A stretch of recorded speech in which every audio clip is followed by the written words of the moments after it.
seem not to be being realized. All right, let me bring in my colleague Rita Tinia joining us live and direct from the Supreme Court. Rita, thank you very much for joining us this morning. So before we get to the submissions that we're expecting today from President Uhuru Kenyatta's lawyers and the amicus, let's just delve deeper into one of the tweets that I've just seen in the last couple of minutes from lawyer representing NASA, Paul Mwangi. And he says that IEBC has still not allowed them access to the poll materials that they needed to audit from their end. Do we have the latest from this and a confirmation if indeed this is correct?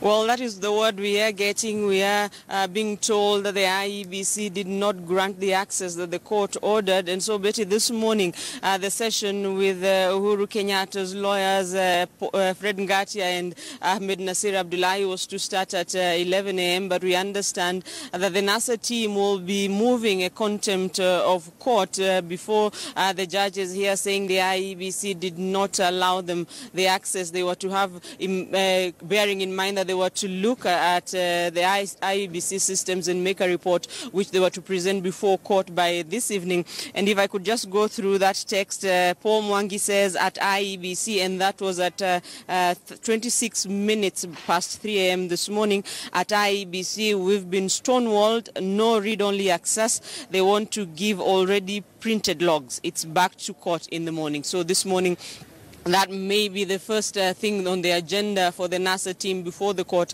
trying to convince the court that the IEBC did not obey the orders that the court gave yesterday. And bearing in mind that they were to give a report by this evening, it means that they have not had time to look at the systems, the IEBC system with that read-only access. And so it means that they will not have enough time to prepare, even if they were given the access now, to prepare before giving that report this evening. But Betty, if everything else goes according to plan, then at 11 the court will the session will get underway first with Uhuru Kenyatta's lawyers. Then there will also be the amicus Attorney General Githu Muigai, as well as the LSK. Betty.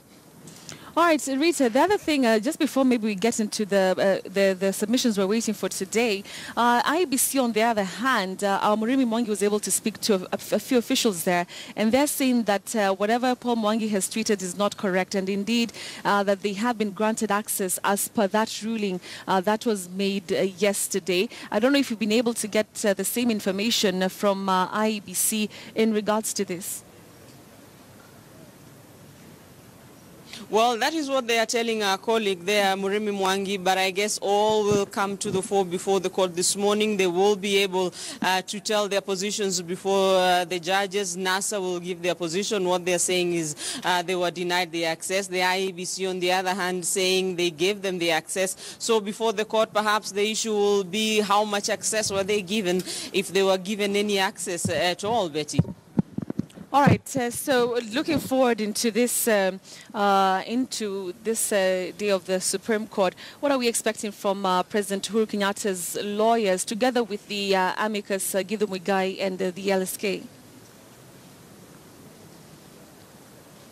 Well, yesterday, bearing in mind what NASA was arguing before court, they were arguing that the IEBC really did not conduct a free and fair elections. They were citing the issue of security. The papers did not have the security features. They were also saying the IEBC announced the results before they got all the results from the polling centers. They were also saying that there were issues like non-gazetted returning officers, and those were the same issues that the IEBC, when their lawyers came before the judges in court, they were dismissing that. They said, in fact, what they announced were results that were backed by outcomes from every polling center. And so when the Uhuru Kenyatta, through his lawyers, come before court this morning, they will also be trying to dismiss the arguments by the IEBC.